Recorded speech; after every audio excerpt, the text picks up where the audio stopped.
Okay, so this is step 5 in our 7-step sequence. And we'll refresh really quick.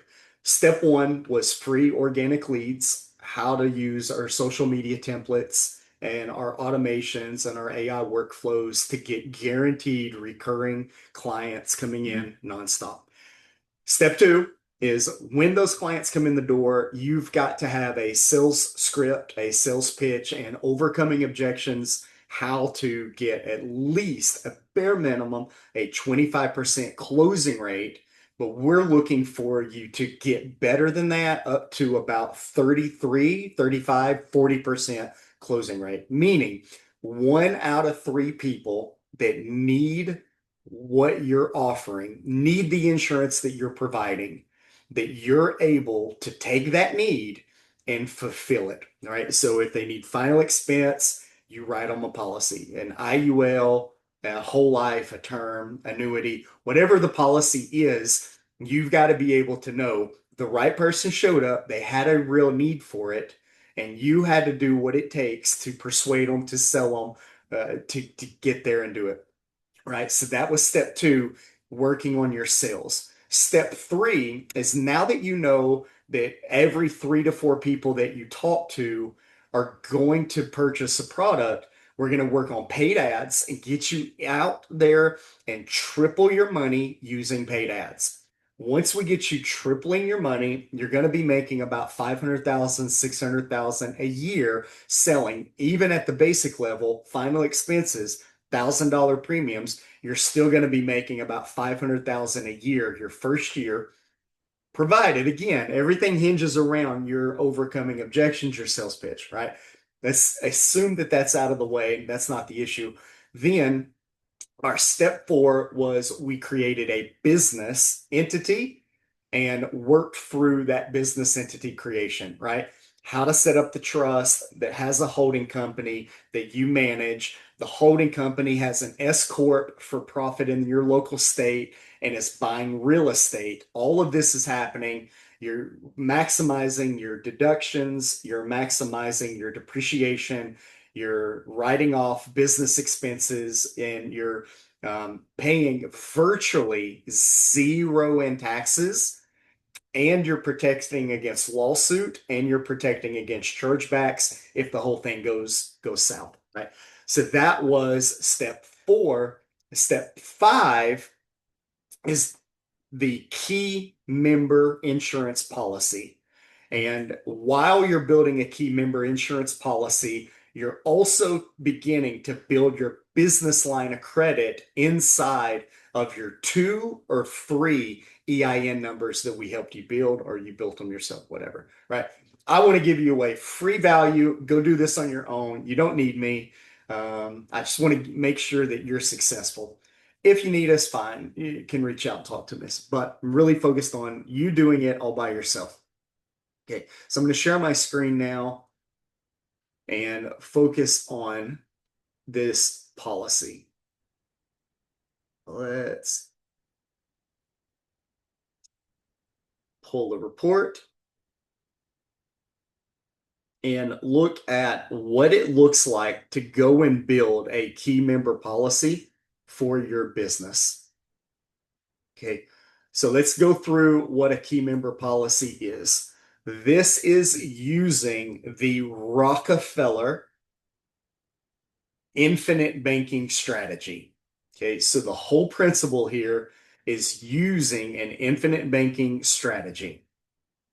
The way that you set it up is you are the key member of your company. Without you, the company would fail. It wouldn't continue to succeed. So you are the purpose of value that needs insured in order for the company to survive. Okay. So the holding company is going to purchase this product on the key member that is profitable for the company, right? So since I am the insurance agent that's building an agency, the holding company that I manage, that I work for, is going to put a policy on me to go build an agency. If something happens to me, the holding company receives the payout, the beneficiary, the dividend. Okay. So this is a holding company key member policy. This is very similar to what banks do when you buy bank-owned life insurance. This is a very, very similar thing if you want to chase that down. Okay. So what we focused on was how to write a policy that is maximum policy with the lowest premium getting paid out to an insurance agent, because we're not writing this expecting to get a big paycheck as a premium. We're writing this hoping to maximize our returns of the policy and lowering our cost. The way that we were able to do it was we had to buy $500,000 of permanent whole life insurance. And we paid about $10,000 a year for it. And this is whole life. It's permanent. It's paid in full at age 100. So you stop making payments at 100. Hold on just a second.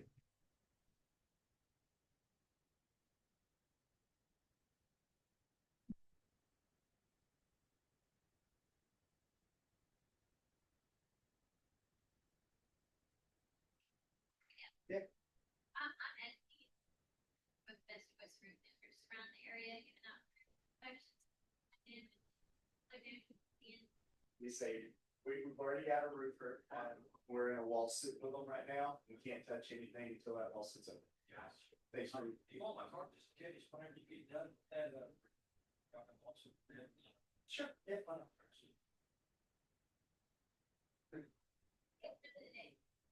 Yeah, middle of the meeting.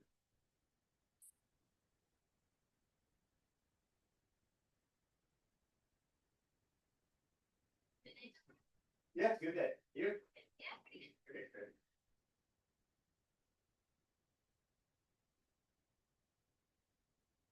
And it's also like, just like that, or something like that, or is it? Oh, so I own all three of these. Okay. And, we're doing a total replacement on all three of them. So we filed the insurance claim on it, the insurance claim paid out the upfront part of it. And, they took money. They took money, right? Yep. So that's the insurance problem. Oh, on there. Insurance right over there. So, but whenever you get it done, handle, special for one Tennessee, she must love to do. Correct. He owns all three. Yeah, it's anyway, whenever you get done, just give me a call. Get all three of them. Get done. I appreciate it.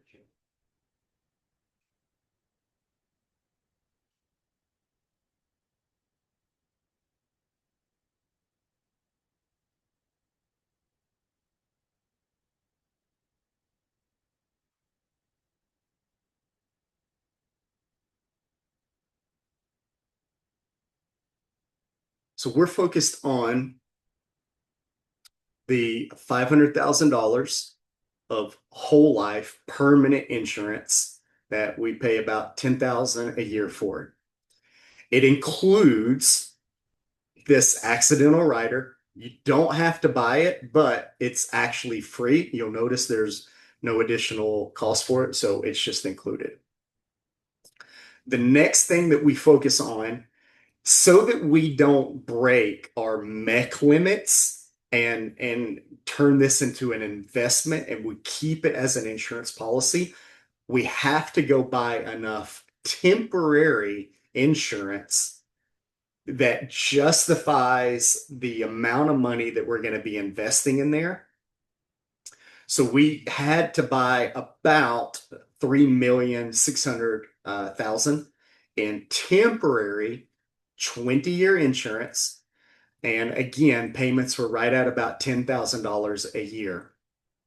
So our now, because of the kids and the waiver of premium and everything, it ended up being about, let's call it another $100 for this riders. So our total monthly expense that we have to pay, no matter what, is a $1,600 expense.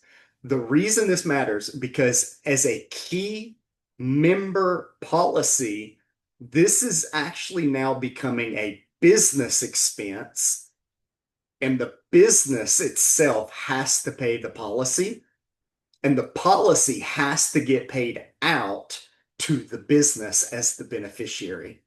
So I am not the beneficiary. My family is not the beneficiary. The company, the holding company, is the beneficiary. So they're on the hook for the $1,600 a month, or they're on the hook for the $20,000 a year. Now, they're going to use this as a business expense and write it off of the business expense. And in return, the next thing that we're going to do is overfund this policy.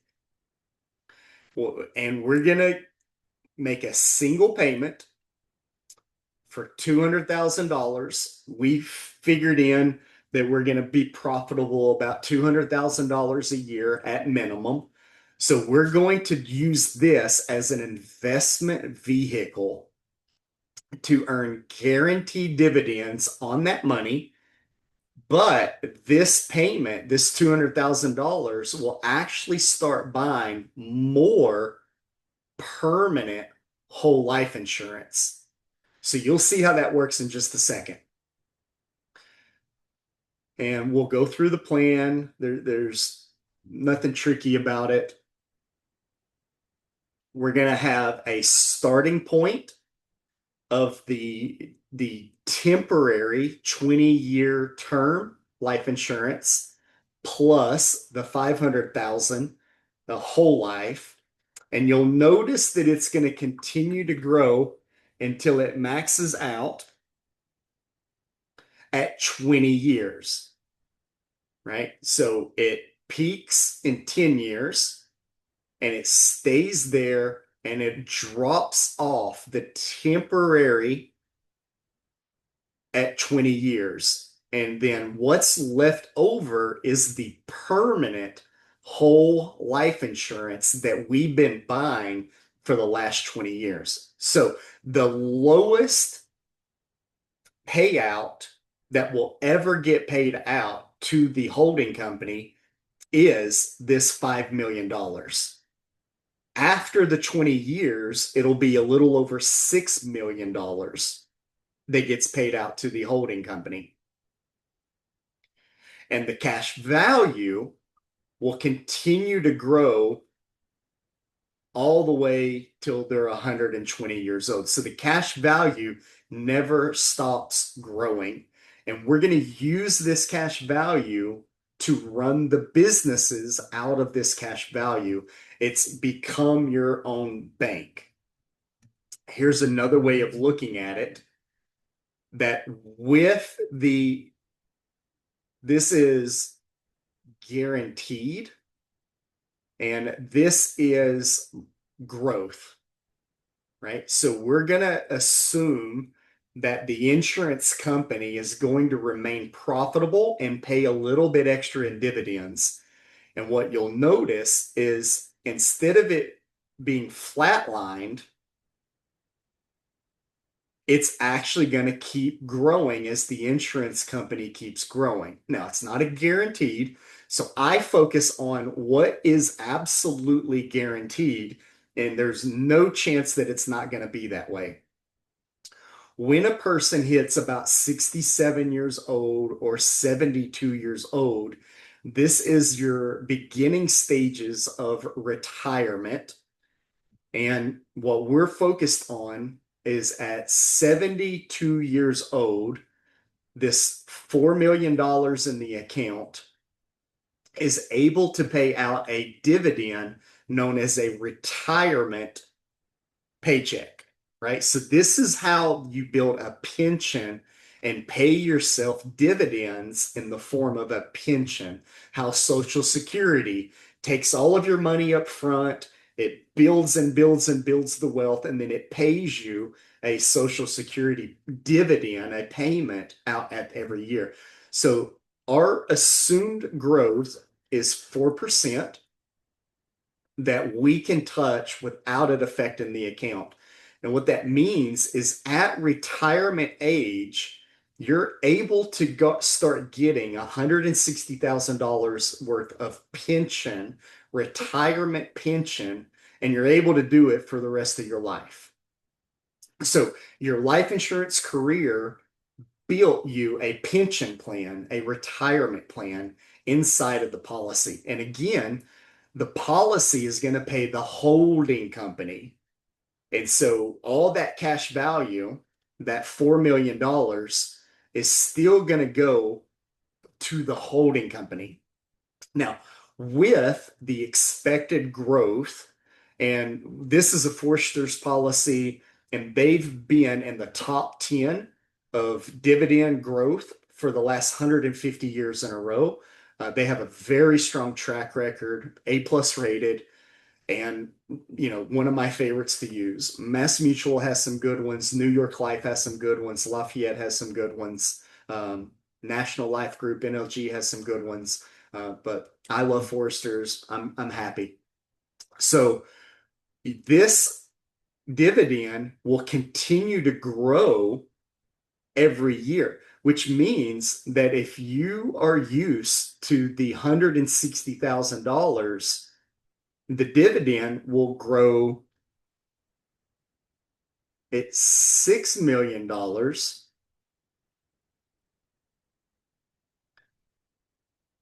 up to 240. So you'll notice that your dividend gets larger as the cash value account keeps accruing more and more interest.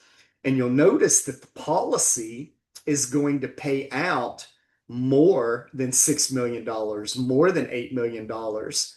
The longer you live, the bigger the policy is going to get paid out to the holding company that's owned by the trust, and your beneficiaries are going to be the executors of the trust to get advantage of these dividends, right? So once that money gets in there, you now have advantage of this $250,000 a year in dividends infinitely for all future generations. This is true generational wealth. Another way to look at it, I'm going to skip through some narrative pages, skip some summary pages. Now, it will include paying out some chronic illness, some critical illness, and some terminal illness, right? So you could actually borrow against it. You can see that they're willing to pay up to $8 million, $32 million for these type of claims. And if you had to pay it back, this is where you would pay it back, or you would let the policy pay it off. And then this is where I begin to focus on it, because as an insurance agency owner, you want to know how fast you can grow your agency and scale. So when we write over $200,000 in life insurance, and we're able to put the $19,000 for the policy that gets paid out of the account, well, the $200,000 also gets paid out of the account as a business expense. So this whole $219,000 is lowering your taxable burden because this is a business expense.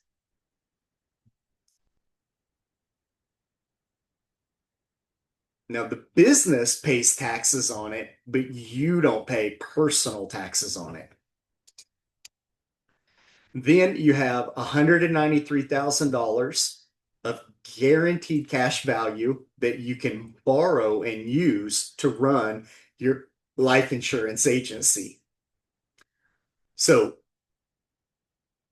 then you have your 4.7 million in guaranteed death benefit. Now notice that we only bought $4.5 million worth of insurance, but because of this cash value, it bought $243,000 worth of permanent whole life. So every year we're buying more permanent whole life insurance every single year. And when the temporary life insurance drops off in 20 years, notice that after 20 years, the temporary life insurance that we bought, that $4.5 million, is immediately replaced by the permanent life insurance that we've been buying the whole time. So the lowest death benefit that you're ever going to have is $4.7 million. That's the lowest. If you died within the first 20 years, the holding company would get up to $9 million. But if you stayed alive, it'll go from 4.5 million to 6 million, starting your retirement age, and it'll continue to grow in the investment account. So here we've made some assumptions that we're not adding any more money to it, and we're not expecting the life insurance company to ever grow. But that's not reality because life insurances grow over every year. So your cash value is going to be growing, right? So if you look at the column, this is cash value with the annual dividend buying more paid up. So I'm buying more cash value is growing and more death benefit is growing every single year. You live to be, God willing, you live to be 86, which is the current drop-off rate for Americans right now. So if you were to have a 401k and you never touched your 401k, at age 72, they're going to force you to take a mandatory distribution and pay taxes on your mandatory distribution. So if this was a 401k and you had the $3 million in there,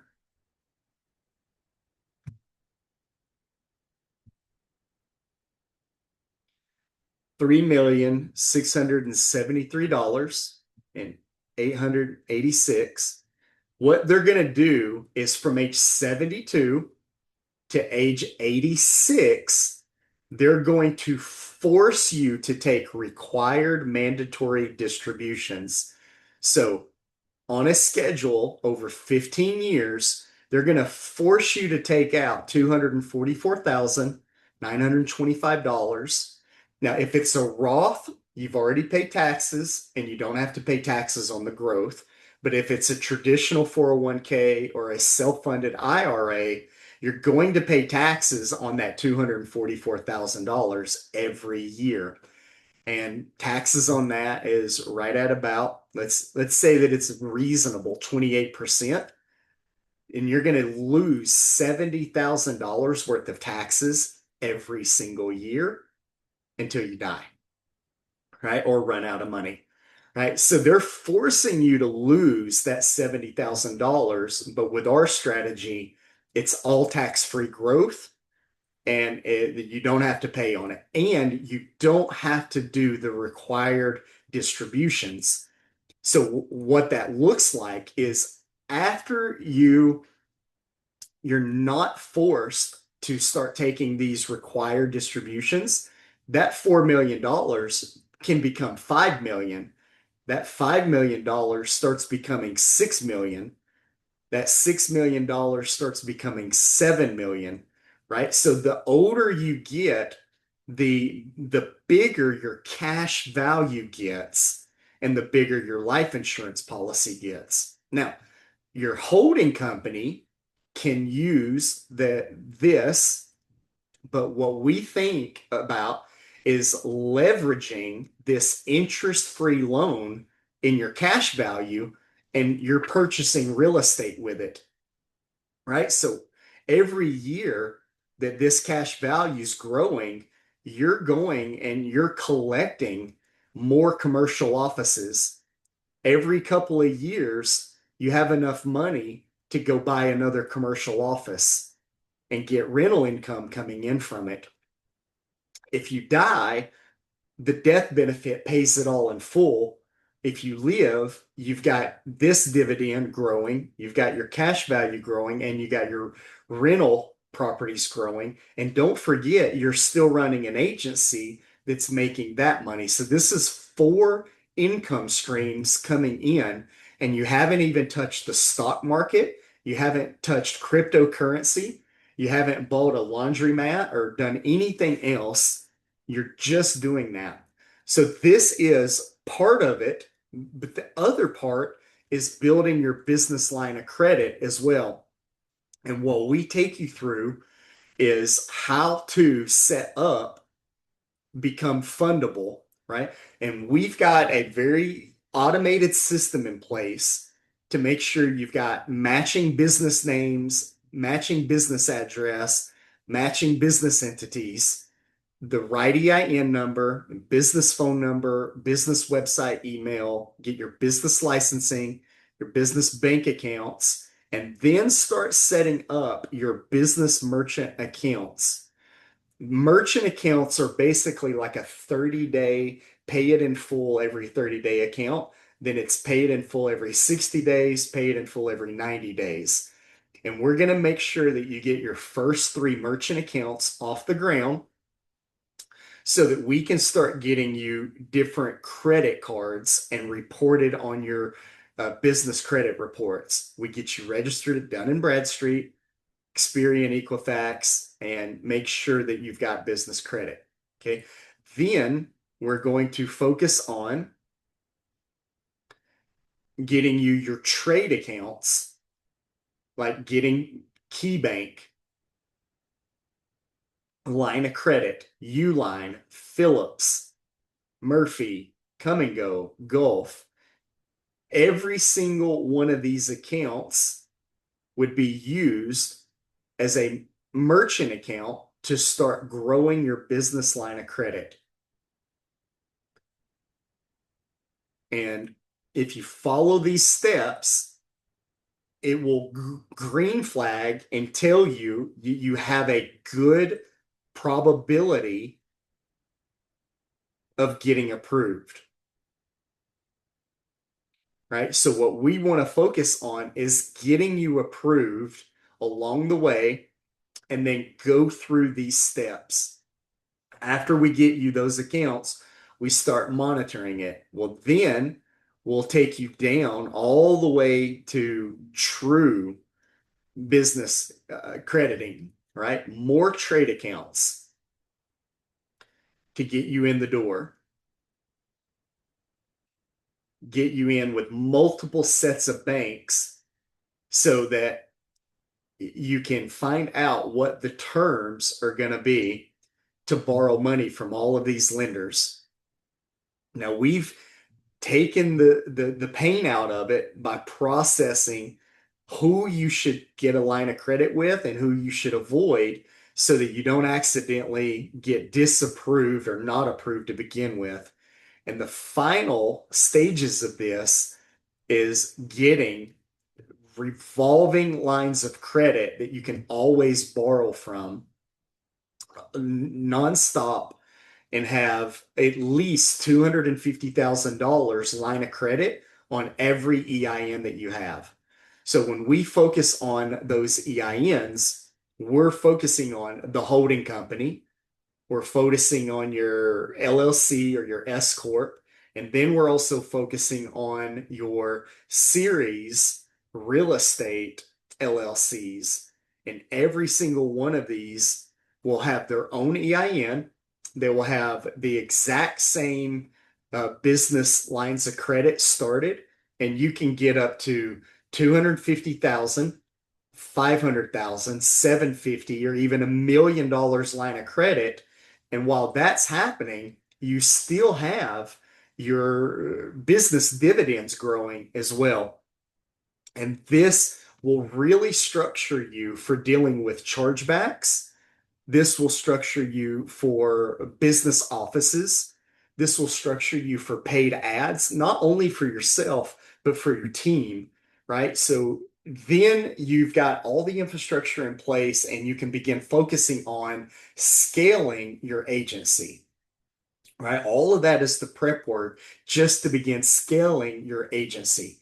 Then we focus on recruiting and onboarding, and I'll show you that in the next video. If you've got questions, please comment, reach out below. My goal is to get every single life insurance agent to generational wealth and to be successful and to reverse this trend of a 95% failure rate to a 95% success rate. These are some very practical steps that all insurance agents can do to become a very strong generational wealth agency. So enjoy.